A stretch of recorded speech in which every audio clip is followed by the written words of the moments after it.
네, 계속해서 2부 이어나가도록 하겠습니다. 다음에 살펴볼 코인은요, 소위 태국의 리플이라고 불리고 있는 프로젝트입니다. 벨로 프로토콜. 이 프로젝트는 어떤 프로젝트이고 최근의 동향은 어떤 편인지 간단히 소개 네, 부탁드립니다. 이 벨로 프로토콜은 이제 한국 아마 시청자분들은 좀 생소할 수 있는데 이게 거의 이제 언론이나 블록체인 커뮤니티에서는 태국의 리플이라고 사실은 좀 핫하게 사실 움직이고 있고 저도 예, 개인적으로 역시 이런 벨로 프로토콜의 생태계가 앞으로 어떻게 확장이 되고 실제 어떤 식으로 쓰일지가 많이 좀 기대가 되는 프로젝트입니다. 예, 이 벨로 프로토콜은 사실은 가장 이슈가 됐던 거는 스텔라 재단하고 그리고 태국의 재벌 기업인 CP그룹 이 직접 백킹을 하고 스폰서를 했다고 언론에서 나왔었고 실제 CP그룹의 가문 중에 한 분이 실제 이 창업자로 알려져 있습니다. 그러면 이 네. 태국의 리플이라는 말이 아예 또 안 맞는 말은 아니네요. 이거 상당히 좀 기대가 되는 스텔라가 상당히 좀 붙었다라고 기대가 되는 한다면, 프로젝트입니다. 네. 예, 이게 CP그룹을 모르시는 분들도 계실 수 있어서 이 태국의 정말 태국의 삼성입니다.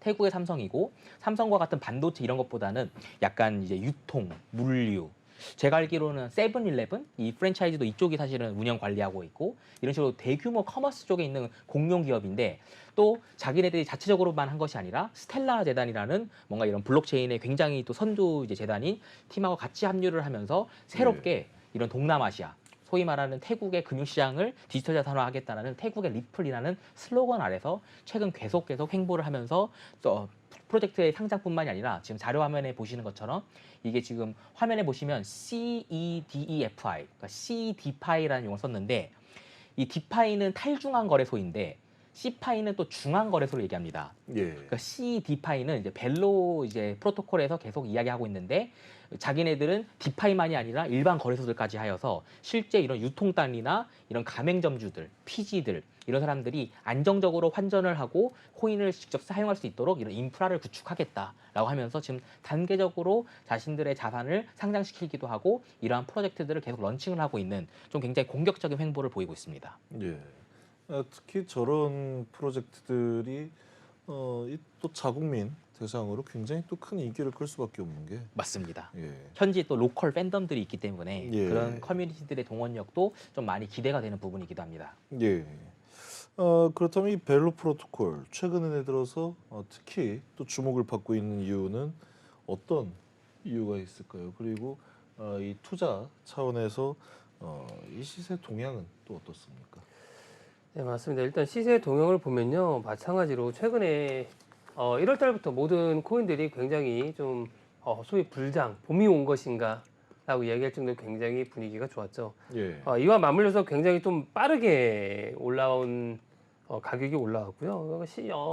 보니까 빗썸에서 지금 거래량이 100억 정도에 머물렀던 것이 예, 최근 한 3주 사이에 한 650억 이상 거래량이 볼륨이 나오면서 거래량이 실리면서 굉장히 높은 가격을 좀 만들어냈습니다. 그래서 주 단위로 보게 될 경우에 굉장히 높았어요. 고점이 거의 뭐 2,000원 육박할 정도로 예, 예, 가격이 올랐다가 2021년 9월에 8월 9월에 상장 이후 끊임없는 하락을 오늘날까지 해오다가 이제 막 빛을 보기 시작한 상황입니다. 하지만 여전히 가야 될 길이 멀고요. 앞서 이야기한 것처럼 이 벨라 프로토콜은 이제 법정화폐랑 연동하겠다라는 이슈가 있어요. 예, 시작부터가 그렇습니다. 이들은 리플이나 아까 얘기했던 스텔라 국경 간의 자금을 이동 없이 뭐 움직이겠다라는 어떤 목표를 가지고 은행권에 취약한 잘 사용하지 못한 동남아, 이쪽 아시아 지역의 사람들이 이용할 수 있게끔 하며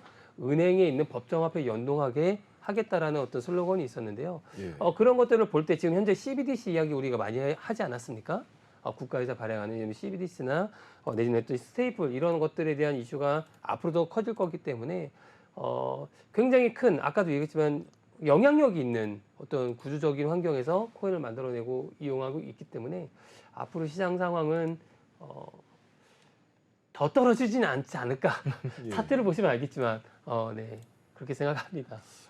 사실은 이또 벨로 프로토콜처럼 어떤 초창기에 네. 굉장히 큰 프로젝트나 아니면 어떤 목표, 계획 이런 걸 내세우는 프로젝트가 끝까지 그 완주를 해 나가는 케이스가 그렇게 많지는 않지 않습니까?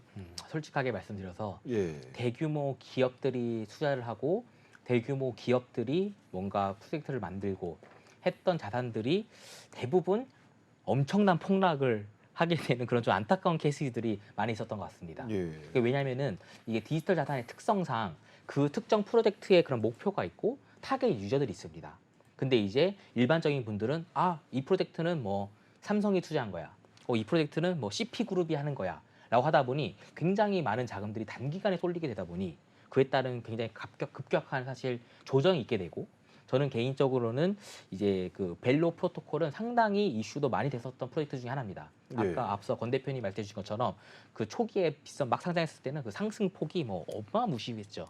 그렇죠. 하지만 지금 사실은 이번에 최근에 다시 또 움직임을 보이곤 있으나 사실은 여전히 거의 뭐 100토막 이상 나 있는 상황이다 보니 이걸 어떻게 회복을 할 건지 또 사실은 이 태국 분들이 CP 그룹을 아끼는 만큼 아마 다들 물려 있을 것 같은데 예. 이런 부분들에 있어서 정말 펀더멘털적인 그런 체력을 끌어올리면서 단기간의 회복보다는 아마 장기간의 그런 투자 그런 홀딩이 필요할 걸로 보이는데 이제 이런 CDFI 플랫폼들이 계속 런칭을 하고 있으니까 여기서 얼마나 많은 서비스들이 계속 담기면서 뭔가 그 안에서 거래량들이 늘어나서 자체적인 그런 수요가 늘어나지 않을까 생각하고 있습니다. 이게 약간 좀 비슷한 사례일 수도 있는 게 예전에 이 퀀텀에서 네, 인공위성 쏘아 맞습니다. 올린다라고 하지 않았습니까? 네. 그때 사람들이 다들 이 어떤 뭐 로켓 하나 이렇게 쏘는 줄 알았는데 알고 보니까 그 로켓에 탑재되는 이만한 네. 인공위성이었다. 약간 그런 거랑 사례가 비슷하지 않을까라는 맞습니다. 그런 생각도 좀 하게 되는 것 같습니다. 상장 가격 자체가 600원입니다, 거의. 예. 예, 600원인데요. 단 한 번도 반등이 없이 시원하게 예. 따졌죠. 네. 그래서 조금 최근에 상장하는 모습을 보면서 태국에서 정말 이제 뭔가 좀 움직임이 내부적으로 있는 건가라는 생각을 좀 가질 수도 있지만 예. 다양한 어떤 시장 상황이 어떤 불장이었지 않습니까? 이때 약간의 어떤 움직임을 보인 건데 좀 더 관심 있게 어떤 코인을 가지고 계신 분들께서는 섣불리 움직이지 마시고 좀 더 추이를 좀 보시는 게 좋지 않을까 생각합니다. 그 이 태국이라는 나라가 그 부동산 거래가 안 되는 나라지 않습니까? 저는 잘 모르겠습니다. 그 부분은. 제가 알기로 네. 부동산이 그 국왕의 맞습니다. 소유라서 네네. 부동산 거래가 안 되는 걸로 알고 있거든요. 그것도 있지만 네. 태국이 이 암호화폐 거래량으로 보면 유동성 1위를 맞습니다. 할 네. 정도로 태국은 워낙 예. 강했었어요. 굉장히 큰 나라입니다. 그렇기 때문에 이 법정 화폐와 연동을 하겠다라고 하는 야심찬 어떤 슬로건을 이야기를 했던 벨라 예. 앞으로 홀더들은 좀 관심 있게 또 봐야 될 것 같습니다. 아무래도 이런 블록체인 4차 산업혁명의 어떤 시발점에 있어서 태국 국왕이 좀 어느 정도 도움을 어우. 줄 수 있지 않을까. 시원하게 긁어주신다요. 다음으로 또 최근에 핫했던 프로젝트 중에 알케미 페이라는 프로젝트가 있습니다. 페이라는 이름에서 이 결제 서비스 회사다라는 건 알 수가 있는데 이 회사의 가장 큰 특징은 어떤 게 있습니까? 네. 이미 앞서 이야기 나왔었던 벨로 프로토콜하고 상당히 좀 약간 비슷한 부분이기도 한데요. 예. 알케미페이 같은 경우는 자체적인 생태계가 먼저 있고 그 밑에 제휴되어 있는 피지사들, 제휴되어 있는 현지 그런 결제사들하고 API로 연동을 해가지고 각각 페이사들이나 각각 현지 커뮤니티에서 있는 법규를 준수하면서 각각에 있는 그런 결제 수단에 다시 알케미페이 그리고 자기들하고 지원을 하고 있는 디지털 자산하고 뭔가 결제를 하게 되고 대금을 제가 지급을 하게 되는 그 예. 어떻게 보면은 앞서 말씀드렸던 프로젝트는 태국에 뭔가 아주 전문화되고 국한적이었다면은 이 프로젝트 같은 경우는 뭔가 글로벌적인 서비스들 특히 지금 보시는 자료 화면 같은 경우가 실제 알케미페이 웹사이트에 있는 자료인데 자기네들이 이제 주장하는 거는 현재 지금 서비스 되고 있는 나라가 뭐 65개국 이상 그리고 현재 로컬 파트너들이나 로컬 피지사들은 300개 이상의 제휴가 돼서 서비스를 제휴한다고 할 정도로 굉장히 좀 적극적이고 굉장히 폭넓은 좀 횡보를 하고 있는 것 같습니다. 예. 이 블록체인 기반 페이 프로젝트 사실은 우리나라뿐만이 아니라 전 세계적으로 이 코인 시장에 어떤 이 블록체인 항상 관련해서 있는 얘기죠. 네. 예, 무슨 네. 코인이에요? 했을 때는 결제 코인. 우리 네. 결제 코인입니다. 맞습니다. 페이 코인이 아니라 네네. 결제 수단으로 사용할 수 있는 코인이에요. 라는 그런 이야기들 좀 많이 나오고 있는데 그렇게 수많은 이 결제 관련 코인 중에서도 유독 이 알케미페이가 최근에 급등 호재가 있었던 배경이 따로 있습니까? 네, 보니까 작년부터 계속 이런 카드들과 예. 가상 카드들 또는 어떤 뭐 마스터든 비자든 여러 가지 카드들과 그 페이를 연동하겠다라고 하는 어떤 이야기를 계속 하고 있고요. 최근에 뭐 페이팔과도 연동 부분이 이야기가 계속 또 논의되고 있다라는 얘기들이 있는데 이런 부분들이 또 불장에 맞춰서 굉장히 이슈들을 덧붙여 올리면서 또 시장을 또 강하게 끌어올리지 않았을까라고 생각합니다. 또 최근에는 영국 기반의 디지털 은행 또 레볼루트라고 하는 곳에 뭐 상장을 해서 또 이런 은행들과의 어떤 연계성을 또 확장하고 있는 모습들을 보면 또 마찬가지로 인도네시아 그러니까 인구가 한 3억 명에 육박하는 그 시장을 또 공략하기 위해서 진출했다라고 하는 이야기들이 나오는 거 보니까요. 예. 이 봄을 맞이하기 위해서 미리 굉장한 어떤 준비했던 프로젝트들이나 확장하려는 것들을 시장에 알려드리면서 움직이려고 하는 모습들이 또 역시 포착되고 있는데 이 역시 마찬가지로 좀 가려면 아직도 맞습니다. 한이 많이 높습니다. 특히 예. 이제 최근에 알케미페이 같은 경우는 이런 앞서 말씀해주신 것처럼 디지털 자산 거래소들 상장 그리고 현지 뭐 은행과의 제휴 이런 것도 많이 하고 있지만 그 또 최근 보도 자료에서는 보니까 애플페이 그리고 뭐 구글페이와 같은 대규모 페이사들하고도 같이 조인을 해가지고 폭넓은 서비스를 앞으로 제공하겠다라는 발표가 나오자마자 사실은 굉장히 많은 급등세들이 있었습니다. 예. 특히 이제 제가 좀 유념히 보는 거는 기존에 있었던 디지털 자산들뿐만 아니라 이제 최근에는 NFT 판매들도 많이 이제 각 국가들, 각 기업들이 하고 있습니다. 이 NFT를 상품으로 봐야 하냐, 아니면 기존의 코인으로 봐야 하냐 이런 논란들이 있긴 하지만 일부 좀 적극적인 페이들은 이런 NFT 이런 상품들에 대한 결제를 먼저 지원함으로써 뭔가 블록체인 커뮤니티를 받아들이려는 약간 움직임들이 최근 특히 두드러지는 것 같고 알케미페이는 뭔가 그런 부분들에 있어서 좀 빠르게 움직이다 보니 그런 시세나 이런 것들이 또 투자자들의 뭔가 좀 주목을 받아서 반등하고 있는 그런 모습을 보이고 있긴 하나 예. 사실 이런 전반적인 결제 서비스의 구축이 되고 정말 실질적으로 저희한테 와닿게 하려면은 조금 더 많은 그런 제도들과 많은 정책들이 시작돼야 하지 않을까 생각하고 있습니다. 이 굉장히 수많은 어떤 페이 그리고 결제 관련된 코인들이 쏟아져 나오고 있는 이 시장이긴 하지만 맞습니다. 네. 반대로 또 이 정도로 굉장히 큰 어떤 결제 대행사 그리고 카드사 등과 좀 협약을 맺은 곳은 또 많이 그만큼 없죠. 또 많이 맞습니다. 없다라고 할 수가 있거든요. 애플페이도 있지만 구글페이와도 뭐 같이 네. 손잡고 하겠다라는 식으로 이야기 나오니까요. 이 예. 굉장히 큰 IT 전 세계에서 내놓으라는 공룡 기업들과 손잡는다. 굉장히 큰 이슈거리긴 합니다. 예. 마찬가지로 더 나아가서는 뭐 전 세계 50개국 이상의 법정화폐들과 또 뭐 300개 이상의 뭐 이런 얘기가 계속 그러니까요. 나오고 있습니다. 그래서 진짜인지 아닌지는 이제 기대해 봐야 되겠죠. 예. 다음으로 마지막 질문으로 넘어가기 전에 저희가 방금 전에 이 벨라 프로토콜 네. 관련해서 이 태국은 부동산 거래가 안 된다라는 이야기에 대해서 지금 이야기가 넘어왔는데 정정하는 말씀 드리도록 하겠습니다. 태국 부동산 거래 잘 된다라고 합니다. 이 국왕이 소유한 게 이 태국 방콕의 네. 그 상업 중심지의 3분의 1을 아. 국왕이 소유하고 있고 네. 그 나머지 부분에 대해서는 전혀 문제가 없다. 뭐 시청자 여러분께 혼란 드려서 진심으로 죄송합니다. 예. 마지막으로 다루고 싶은 프로젝트는 엔진 코인입니다. 게임 NFT 분야에서 계속해서 다루어지고 있는 프로젝트인데 간단히 소개 부탁드립니다. 네, 이 엔진 코인은 사실 좀 많이 유명한 프로젝트입니다.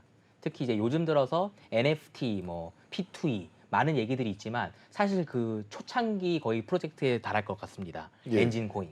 이 엔진 코인의 특성은 뭐냐면 게임 아이템들을 공유할 수 있게 하고 게임 아이템들을 제 게임 개발사가 이 생태계에 들어와서 자기 아이템을 올리면 그거에 대한 상대적인 그런 뭐 재화로 엔진 코인을 받고 예. 또 상대방도 역시 엔진 코인을 결제해서 그 아이템을 사가고 그러니까 요즘 말하는 게임 아이템들이긴 한데 과거에 이런 제도가 뭔가 구축화되고 뭔가 제도화되기 전에 미리 선제적으로 이런 시도들을 했었던 거가 바로 엔진 코인 재단입니다. 예.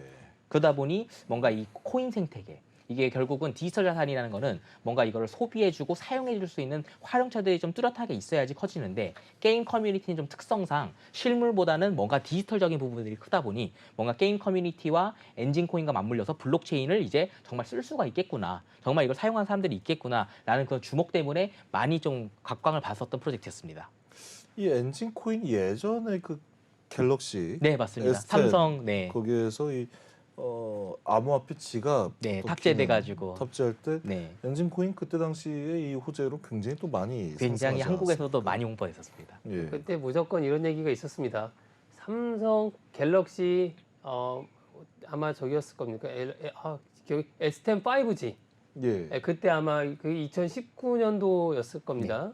그때 처음으로 이제 블록체인 지갑을 탑재하고 나왔는데 들어가 봤더니 엔진 코인이 있는 거예요.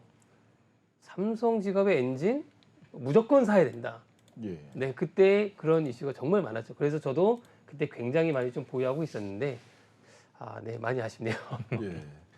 그때 당시에 이 엔진 코인 어떤 이슈를 좀 미리 알고 있었던 사람들 같은 경우에는 그래도 그때 당시에 매집해서 좀 수익을 봤다라고 이야기를 하더라고요.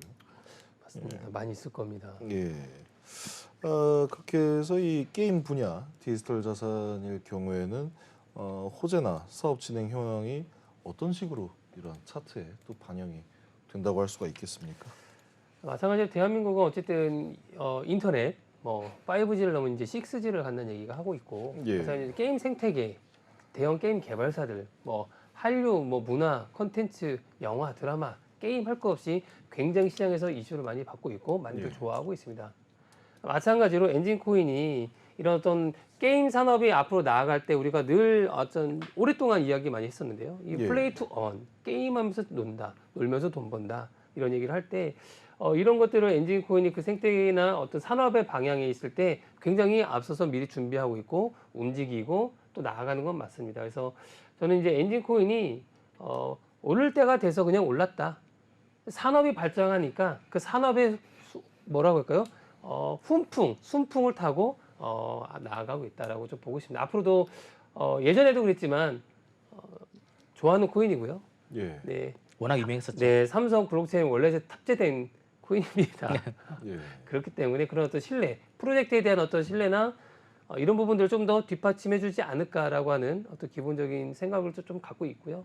그래서 앞으로 엔진 코인은 좀 더 많이 관심을 갖고 지켜봐도 좋은 방향으로 성장하지 않을까라는 생각을 좀 가지고 있습니다. 물론 저희가 지금 이 방송을 통해서 엔진 코인이 삼성과 어떤 연관이 있다라고 말씀을 드리는 게 그건 절대 아니죠. 아니거든요. 그건 아닙니다. 네. 네, 절대 아닙니다. 이런 거 조심해야 돼요. 네. 그럼 S사. 시청자분들 전혀 그거 아니고요. 예. 네. 탑재가 되어 있어요. 탑재가 되어 예. 있다라는 거죠.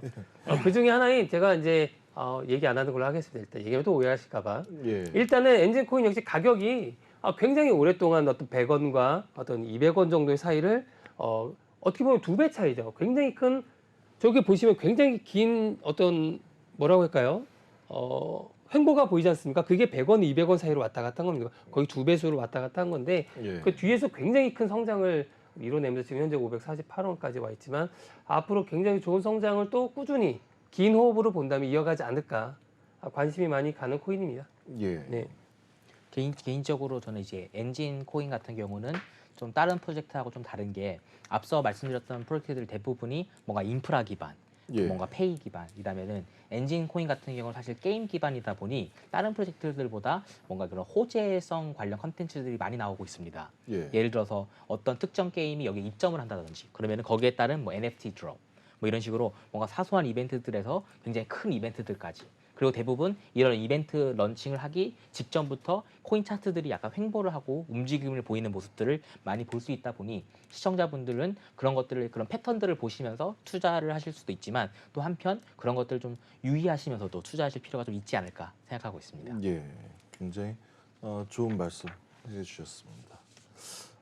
오늘 이 다양한 디지털 자산들에 대해서 저희가 한번 동향 그리고 차트 분석을 간단하게 한번 해봤는데 좀 공통적으로 나타나는 모습이 오랜 기간 동안 횡보를 또 거쳤다. 그리고 호재성 발표에 어느 정도 좀 의존도를 보인다라는 점을 좀 생각을 해볼 수 있을 것 같거든요. 이런 것처럼 어떤 공통적인 유의사항이나 리스크 분석 포인트 같은 게 있겠습니까? 우선은 저는 개인적으로 좀 말씀드리고 싶은 거는 예. 오늘 다뤘었던 그리고 지난 한 1, 2주 동안 가장 좀 변동폭이 크게 나왔었던 저희 코인 업앤다운 기사에서 다뤘던 프로젝트들을 계속 좀 예. 분석을 해봤는데 사실 모두 다 좀 유의해 주셔야 하는 거가 모두 다 전부 다 기존 피크점을 아직 회복을 못하고 있습니다. 사실 이건 좀 앞으로도 길게 호흡을 두고 맞습니다. 지켜봐야 되는. 긴 호흡을 좀 보셔야 돼요. 예. 그래가지고 사실 이런 프로젝트 특히 그리고 또 재밌는 거가 이번에 다뤘었던 코인들이 전부 다 갑자기 몇 달 전에 나왔었던 스타트업들이 아니라 나름 블록체인 업계에서는 굉장히 잔뼈가 굵고 굉장히 유명하고 핫했던 프로젝트들입니다. 근데 이런 프로젝트들이 기존에 핫했었고 피크점이 있었지만 그게 전부 다 무너져가지고 아직 회복이 안 되고 있는 타이밍에 사실은 이번 연도 뭔가 코로나도 회복을 하면서 디지털 자산에 대한 정책들이 한국뿐만이 아니라 다른 나라로 막 계속 풀리고 뭔가 좀 움직임이 보이니까 이런 인프라적인 코인들이 먼저 올라가는 예. 그런 모습들도 좀 약간 유의해 볼 만했던 것 같습니다. 어떻게 보면 이러한 모습들이 굉장히 좀 건강하게 네, 나가는 맞습니다. 모습이다라고 할 수가 있거든요. 나름 이제 구조대가 올 수 있지 않을까 예. 생각하는 거죠.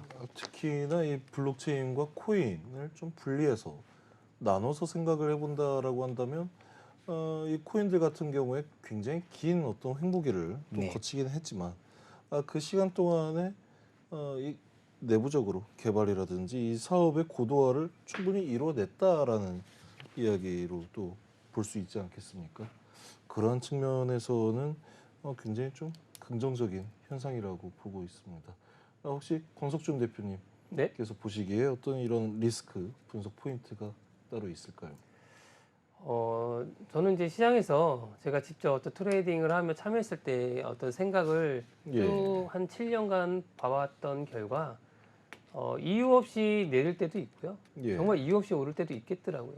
거기에 이슈나 어떤 재단에 어떤 정말 진정으로 소통하려고 하는 또 활동하는 모습을 정말로 이제 진정있게 보여주려고 하는 업체들은 그 어떤 지지나 저항을 뚫고 다시 성장해서 올라가는 모습들이 최근에 몇몇 가지 코인들을 보면서 또 볼 수도 있을 것 같습니다. 그래서 예. 앞으로 시장은 어떤 기술력으로 평가받고 또는 유저들, 또 홀더들, 그들이 정말 활발하게 커뮤니티하고 움직이고 있는 코인들에 점점 더 집중을 받고 관심을 받게 될 것 같고요. 예. 또는 산업이나 코인, 블록체인이 가장 꽃을 만개하는 곳은 어쨌든 메타버스나 P2E 게임 또는 이쪽 분야라고 저는 생각을 합니다. 그래서 그런 쪽에 연결되어 있는 프로젝트들이나 어떤 컨텐츠들, 코인들 관심 있게 보시면 그 시장의 흐름에 따라 좀 더 빠르게 어떤 투자에 대한 어떤 부가가치 조금 더 빠르게 가져가실 수 있지 않을까 투자자분들께서 생각을 합니다. 예. 좀 개인적으로 이제 저희가 이번에 코인 업앤다운에서 다뤘었던 프로젝트들이 대부분 뭔가 단타성이라던가 뭔가 작전 세력들의 그런 움직임들보다는 뭔가 이게 시장이 회복을 하면서 반등을 하는 움직임들로 많이 또 포착이 되더라고요. 예. 그러다 보니 이런 흐름들이 앞으로 비트코인의 횡보, 앞으로 이더리움의 횡보, 그리고 이제 한국의 규제에 따라서 이런 프로젝트들이 약간의 좀 변동은 있을 수 있으나 대부분 다 저평가 지금 되고 있는 시점이다 보니 예. 기존에 있었던 피크점들을 좀 뭔가 긴 호흡으로 회복을 하는 모습이 있지 않을까. 그러다 보니 기존에 만약에 이런 프로젝트를 포트폴리오에 가지고 있어서 뭔가 마이너스 수익을 내시는 분들은 뭔가 이제 엑시트를 어느 정도 할 수 있는 그런 기회가 올 수도 있고 또 한편 새롭게 뭔가 투자를 한다든지 새롭게 차트 진입을 하시는 분들은 이런 큰 흐름 속에서 이런 프로젝트들을 보시는 거가 좋을 것 같습니다. 예. 어쨌든 궁극적으로 이 비트코인이나 이더리움 등의 어떤 대장주들의 가격 추이라든지 아니면 규제 이런 내용과는 좀 별개로 그래도 좀 진정성 있게 잘 개발이 되고 열심히 사업하는 어떤 코인들은 가격적으로도 크게 나타나지 않겠습니까? 맞습니다. 그렇죠. 결국은 그게 반영이 되겠죠. 예. 그런 점에서 혹시라도 지금 물려 있거나 아니면 좀 손해를 보고 계신 상황이라 하더라도 시간을 좀 길게 두고 지켜보실 수 있는 어떤 그런 여유가 있으셨으면 좋겠습니다. 오늘은 펜버스의 황동우 대표님 그리고 제우스캐피털의 권석준 대표님과 함께 최근 몇 주 동안 가장 변동폭이 컸었던 코인 여러 개를 가지고 프로젝트의 동향 그리고 차트 분석을 통해서 코인 업앤다운 기사 분석을 또 진행을 해봤습니다. 저희 코인 업앤다운은 다음 주에 또 다른 주요 분석 포인트를 가지고 여러분을 찾아뵙도록 하겠습니다. 시청해 주셔서 감사합니다.